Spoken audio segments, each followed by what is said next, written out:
सदगुरु कहते हैं के तहीं बूंद हल्फो गए केते गए बिगोए, एक बूंद के कारणे मानुष काहे के रोए। इससे सदगुरु कबीर साहब के जीवन की एक घटना जाहिर होती है। कोई व्यक्ति था जो गृहस्थ रूप में था, उसका बेटा खत्म हो गया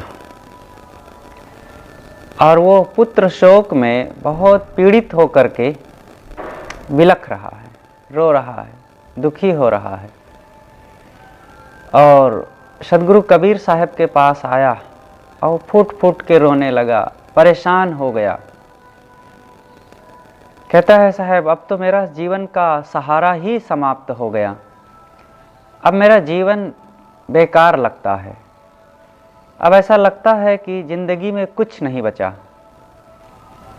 और अब संसार मेरे लिए वीरान, जीवन असहाय समझ में आता है, अब जीना बेकार है। और ऐसा कह करके बारंबार कहता है और रोता है। साहब समझाते हैं लेकिन वो मानता नहीं। वो मोह का इतना आकर्षण है, मोह की इतनी बलवत्ता है कि उसको समझ में नहीं आता। तो साहब के समझाने के बाद भी उसको समझ में नहीं आता और बारंबार मोह उसको खींच ले जाता है और वो अधीर होने लगता है। तो साहब फिर कड़े शब्दों का प्रयोग करते हैं जो सीधा रैन बैन कर दे। कई बातें होती है जो सीधे सीधे मीठे शब्दों से कहने पर जो समझ में नहीं आता तो फिर कठोरता पूर्वक थोड़ा कहना पड़ता है, साफ बात, फिर समझने वाला समझता है। तब साहब कहते हैं, केते ही बूंद हल्फ हो गए केते गए बिगोए, एक बूंद के कारण मानुष काहे करोए। अरे तू रो रहा है, व्यर्थ की बात क्यों चिल्लाता है, किसके लिए रो रहा है। जिसको तू पुत्र कहता है वह तो वीर्य की एक बूंद थी मात्र, बस ना। अरे यूं ही तुम्हारे कितनी बूंदें नष्ट हो गई और कितनी बूंदें सब व्यर्थ हो करके और उनका कोई उपयोग ना हुआ, कोई पुत्र ना हुआ। और फिर एक बूंद से पुत्र का रूप हो गया, वो जन्म ले लिया और आज उस बूंद के लिए तू रो रहा है। और जितनी बूंदें सब नष्ट हो गई थी उसके लिए नहीं रोता। कहते ही बूंद हल्फ हो गए, कितनी तुम्हारी शारीरिक एनर्जी यूं ही व्यर्थ में चली गई थी, उसके लिए नहीं रोया, उसके लिए बेताब नहीं हुआ, उसके लिए मोह नहीं हुआ। अब एक बूंद पुत्र के रूप में उसका शरीर बन गया, तब उसके लिए रो रहा है। अरे जिसके लिए तू मोह में पागल है, रो रहा है और अपने आप का तनो बदन का तुम्हें होश नहीं है और व्यर्थ में अपनी समय शक्ति को नष्ट कर रहे हो, वो केवल एक तुम्हारे शरीर का अंश, एनर्जी मात्र थी और उसके लिए तुम क्या सोचते हो। वो निरर्थक वीर की बूंद वो नष्ट होने हैं, तुम्हारा भी शरीर नष्ट होना है और उसके लिए तुम मोह छोड़ो। सब जीवों का अपना अपना प्रारब्ध है और कोई यहाँ सदा रहता नहीं है। वो जीव था, यहाँ आया और पुत्र रूप में हो गया और उसका शरीर तुम्हारे शरीर की बूंद मात्र थी वीर्य की। जीव तो खत्म हुआ नहीं, ना तुम उसे पहले जाने कहाँ से आया और शरीर में रहा तो भी नहीं जाने और आज उस शरीर से चला गया तो भी तुम्हें पता नहीं है। जीव के बारे में तो तुम्हें कुछ पता ही नहीं, जो आया और इस शरीर में रहा और आज चला गया। तुम उस शरीर को जानते थे, वो शरीर तो तुम्हारे वीर की एक बूंद मात्र थी और उसी के लिए तुम रो रहे हो। अगर रोना ही है, मोह ही है उससे, तो शरीर तो पड़ा है, धर लो उसको। तो इस प्रकार जब साफ बातें साहिब कहे तब उनका मन मोह से टूटने लगा। एक बूंद के कारणे मानुष काहे रोए। हे मनुष्य, तू एक बूंद के लिए क्या रोता है? सावधान हो, मोह का त्याग कर। और किसके किसके लिए रोएगा? अपने लिए रोना ही है। तो यहाँ हमारा ही शरीर मरण धर्मा है, रोज रोज बीत रहा है, रोज रोज खत्म हो रहा है। गुरुदेव जी उस समय इलाहाबाद में थे, नहीं, बड़हरा कबीर आश्रम में थे। बहुत पहले की बात है, जिन दिनों वैराग संजीवनी के छंद लिख रहे थे। शुरू का मामला था, ये सन 55-56 की बात है। तो छत्तीसगढ़ से एक भक्त का पत्र गया और वो बहुत दुखी होकर के लिखा था। उसका एक होनहार बेटा ख़त्म हो गया था और उसी में विलख विलख कर रोते हुए गुरुजी के लिए पत्र लिखा कि गुरुदेव, अब तो मेरे जीवन का सहारा और मेरी आँखों का तारा, जो अत्यंत प्यारा पुत्र था, वह चला गया और अब मैं कैसे जीऊँ? जीवन संसार अब बिल्कुल बेकार लगता है। और खूब रोया, पत्र में भी आंसू खूब बहाया। गुरुदेव जी ने समझाया, लेकिन अंतिम में फिर कड़े रूप में लिखा था और वही एक छंद के रूप में फिर बना दिए और उस छंद को भी लिख करके भेजे। तू मोह किससे कर रहा, मुझको बता को तोर है। ये वैराग संजीवनी में एक छंद है जो बड़ा ही महत्वपूर्ण है। तू मोह किससे कर रहा, मुझको बता को तोर है। अरे किससे तू मोह करता है? बता जरा, कौन है तेरा? किसको तू अपना मानता है? पुत्र तेरा है, क्यों चला गया? माता पिता तुम्हारे हैं, तो क्यों नहीं सदा साथ में रहते? यहाँ सब राही हैं, राही बीच में मिल गए हैं, उनसे प्रेम हो गया है। अब वो प्रेम को मोह में तुम क्यों बदल रहे हो? प्रेम तक रहने दो, मोह मत करो। प्रेम में तो सेवा होती, प्रसन्नता होती, सत्कार होता और जीवन में खुशहालियाँ रहती, लेकिन तुम प्रेम को मोह में बदल देते हो और मोह का मतलब ही है दुख। इसलिए प्रेम तक रहने देना चाहिए, मोह नहीं करना चाहिए। मोह सारी शक्ति को हमारे शोषण कर लेता है और हमारे ज्ञान विचार को सबको मिटा करके केवल दुख के बादल और जीवन में दुख की गंदगी बिखेर कर रख देता है। अर्जुन और अभिमन्यु की वो कथा यहीं पर याद आती है। अभिमन्यु मारा गया। अर्जुन जब आए, पता चला कि मेरा इकलौता बेटा और इतना सूरवीर मारा गया, वो बिलख बिलख के रोने लग गए।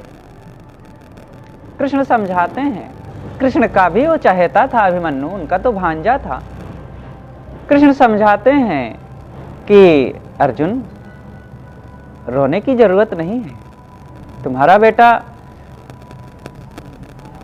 बहादुरी पूर्वक वीरगति को प्राप्त हुआ है और उसका सदा संसार में नाम रहेगा। लेकिन अर्जुन को कुछ समझ में नहीं आता, रोते चले जा रहे हैं। महाराज श्री कृष्ण ने अब दूसरी युक्ति से समझाने का उपाय निकाला और कहा जाता है, कहानी है कि स्वर्ग में अर्जुन को लेकर के गए और वहाँ देखते हैं कि बहुत से बच्चे खेल रहे हैं। उसी में अभी छोटा बच्चा अभिमन्यु भी है, वह भी खेल रहा है। अर्जुन ने देखा अभिमन्यु को और बेटा बेटा करके दौड़े और पकड़ना चाहते हैं उस बच्चे को।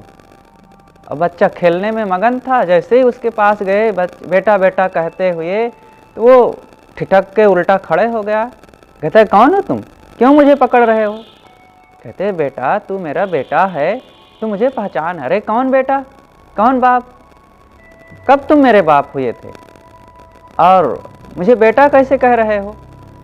और ऐसा जब जोरों से कहे तब कहता है, बेटा तुम मेरे बेटे हो, पहचानो, मैं तुम्हारा पिता अर्जुन हूँ। कहते हैं, ना जाने कितनी बार तुम मेरे बेटे हो गए और मैं कितनी बार बेटा हो गया, इसलिए हो गया जितना नाता था पिता पुत्र का, और जाओ आप, यहाँ मुझे खेलने दो। जब ऐसा कहे अपने रूखे वचनों में, तब अर्जुन का मोह टूट गया। जिसके लिए मैं दीवाना हूँ वो मुझे चाहता भी नहीं। ये मोह में यही होता है। हम यहाँ वर्तमान में व्यवहार करके ही देख लें, जहाँ जहाँ कई घटनाएं हुई, जिन जिन लोगों में, मित्रों में, साथियों में, नर नारियों में, बच्चों में मोह किए, और बड़े मोह के कारण उनसे चिपकना चाहे, उनको देखे बिना, उनसे बात किए बिना, उनके पास गए बिना और बोले बिना चैन नहीं पड़ती थी। और ऐसा लगता था कि उनको भी चैन नहीं पड़ती होगी, और हम मार परेशान। अब जब किसी कारणवश दूर होते हैं तो उनको कुछ नहीं लगता, और हम मोह के मारे पागल रहते हैं, बेचैन, भोजन नहीं धंसता, नींद नहीं आती और दुखी रहते हैं। जरूरी नहीं है कि हम मोह कर रहे हैं तो वह भी हमसे मोह कर रहा हो, नहीं। मोह केवल मन का पागलपन होता है, इसलिए मोह का त्याग होना चाहिए। राजस्थान में थे गुरुदेव जी के साथ हम लोग, और ये सन शायद 5 या 6 की बात होगी। प्रतापगढ़, चित्तौड़गढ़ के पास, वहाँ पर दूर से एक सज्जन आए। बहुत दिव्य पर्सनालिटी थी उनकी, और मोटे ताजे लंबे, और बहुत ही अच्छा व्यक्तित्व था बाहर का। बैठे, बड़ी सी पगड़ी, बड़ा सा कपार। राजस्थानी लोग पगड़ी बांधते हैं, और पगड़ी भी ऐसी पगड़ी राजस्थानी और पंजाबी जैसे कोई नहीं बांध पाता। तो देखने में बड़े दिव्य आए। उनकी उम्र रही होगी करीब 55 साल की तो रही होगी, 55 से 60 तक की, 55 तक की रही होगी। आए और बैठे, और बैठते ही रोने लग गए। गुरुजी ने पूछा, क्यों रो रहे हो? समझ में आ गया कि कुछ वियोग की घटना इनको घटी है। क्यों रो रहे हो? कहें, गुरुजी, एक मेरा पोता था छोटा सा, अभी 3-4 साल का, वो खत्म हो गया। कितने दिन हो गए? कहें, 5-6 महीने हो गए। अब अभी भी रो रहे हैं। ये मोह है। अरे मोह में तो जब लग जीवे माता रोवे, साहब ने गाया है। बहन रोवे 10 मासा। तो ये मोह, जितना जितना मन में मोह होगा, उतना उतना उसका अभाव, उतने दिन तक प्रभाव रहेगा। वो खटक होगी और रोएंगे लोग। और यहाँ मोह को मिटाने का किसी को उपाय नहीं है, और ना कोई सोचता है ऐसा, बल्कि और मोह को जागृत करा करा करके कोई आता है तो रुलाते हैं एक दूसरे को। कैसा संसार विचित्र है। मन की पीड़ा को मिटाने के लिए कोई नहीं सोचता, बल्कि और उनको पता ही नहीं है कि कैसे पीड़ा मिटाया जाता है। ये क्यों रो रहे हैं? बस चला गया भैया, चला गया बेटा। अब आ करके थोड़ा सा वो भी रो लिए, और दूसरे से भी कहेंगे, उसकी माँ से या घर वालों से, अरे मत रो मत रो, बहुत अच्छा था भैया। अब बोलते थे तो ऐसा लगता था फूल झड़े, और फिर रोने लगते हैं। कहे मत रो मत रो, अरे अब क्या करोगे, चला गया तो चला गया। लेकिन उनकी आंखें जैसे कटोरा रही हो, तो फिर रोने लग गए।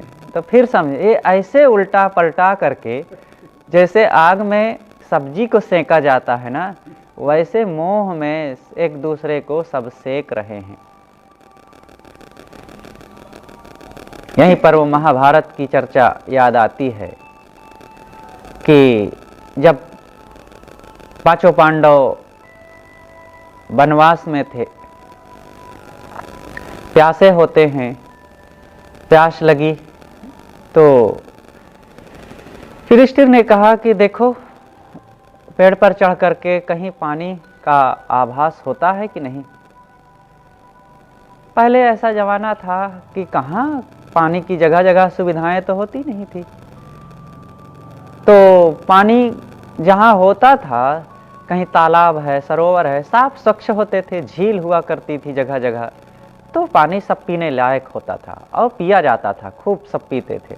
अभी कुछ 25-30 साल पहले भी ऐसा होता था, और फिर पूरा काल में तो ये धरती सदैव रत्नगर्भा इसे कहते हैं, और ये तो सब जगह रत्नों की खान तो है ही है। तो पानी की झीलें हुआ करती थी, आज बोर खूब चारों तरफ हो गए और इतना पानी निकाला गया बाहर कि सारा ज़मीन का पानी भी समुद्र में पहुंचाते जा रहे हैं और यहाँ के सारे स्रोत कम होते जा रहे हैं।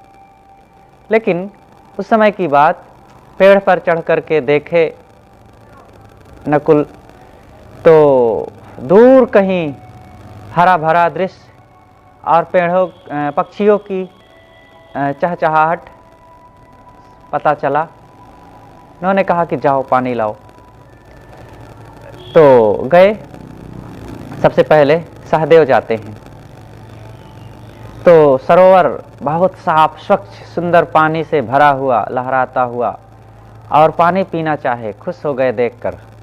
आवाज़ आती है, मेरे प्रश्नों का पहले जवाब दो, नहीं तो तुम्हारा प्राणांत हो जाएगा। लेकिन अपने बल का भी अहम, और सोचे प्यास लगी, पहले पानी पी लूं फिर जवाब दे दूंगा। कौन होता है, पानी पर सबका अधिकार होता है। और पीने लग गया। उतने में मूर्छित होकर लुढ़क गए। यही करते करते नकुल भी, अर्जुन, भीम, सब की यही दशा हुई। अंतिम में युधिष्ठिर पहुंचते हैं, वे भी पीना चाहे। आश्चर्य हुआ कि मेरे इन वीर भाइयों की क्या दशा हुई, किसने किया। क्रोध तो आया, लेकिन फिर सोचे कि पानी पीऊं तब फिर देखता हूं। आवाज आई, पहले मेरे प्रश्नों का जवाब दो, नहीं तो तुम्हारी भी वही दशा होगी जो भाइयों की हुई है। उन्होंने कहा ठीक है, कीजिए प्रश्न। तो बहुत सारे प्रश्न थे, उसी में एक प्रश्न यह आया है जो खास बात मैं कहना चाहता हूं यहाँ, कि वार्ता क्या है।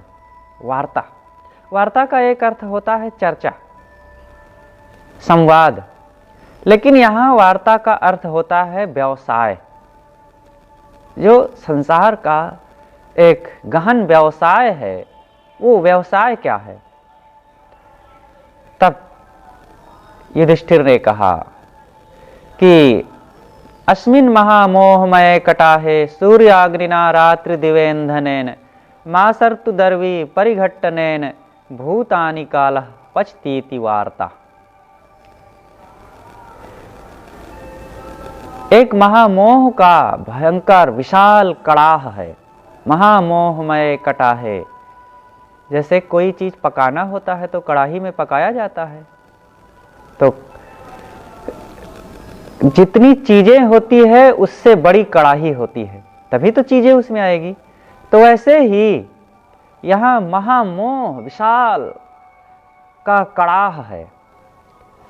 अब कड़ाह में कुछ रखा जाएगा और कुछ आग जलेगी तो पकेगा।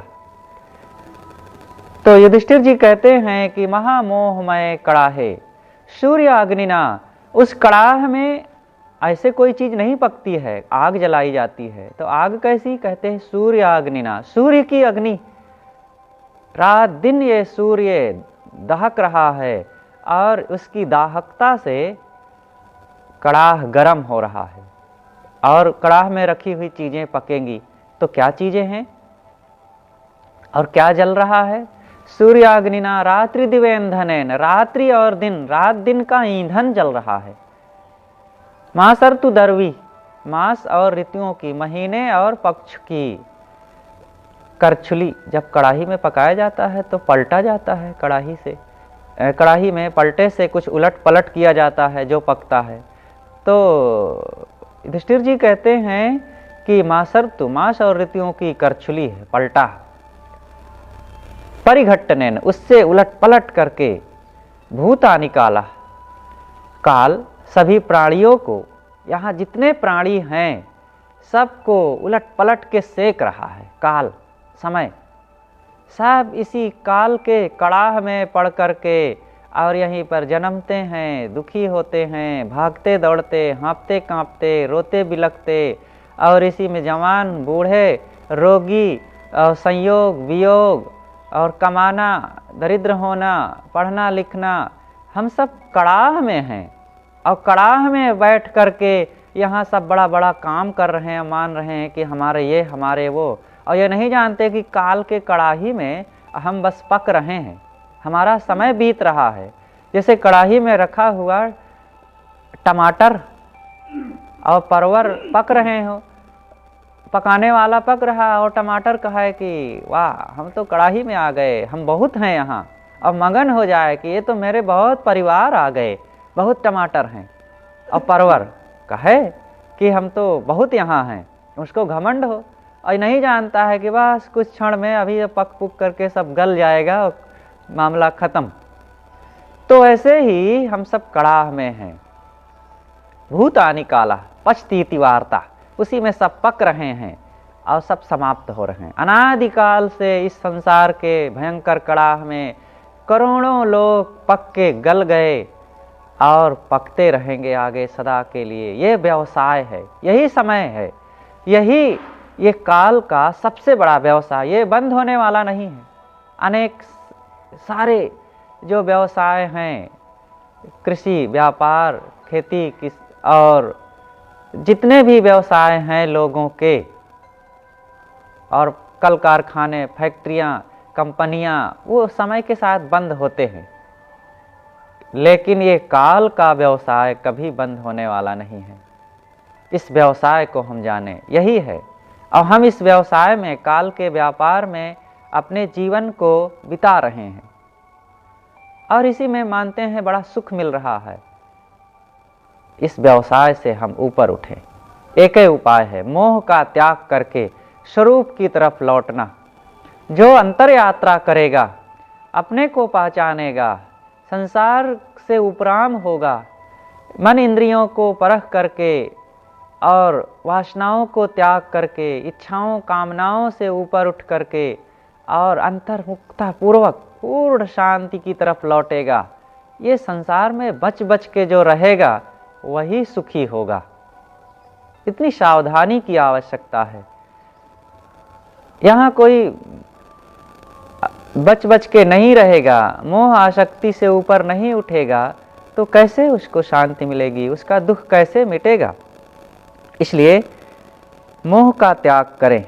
तो सद्गुरु कहते हैं कि तुम किसको अपना मान रहे हो, इसलिए कहीं भी अपने मन को कहीं फंसाओ मत, मोह मत करो, कहीं इस अज्ञान और मोह की नींद में पड़ करके अपने समय को बर्बाद मत करो।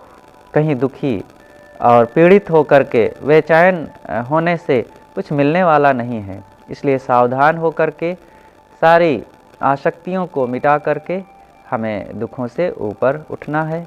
और यही साधक का काम है कि अपने सारे दुखों को मिटा करके शांति और कल्याण का काम करें। बस साहेब।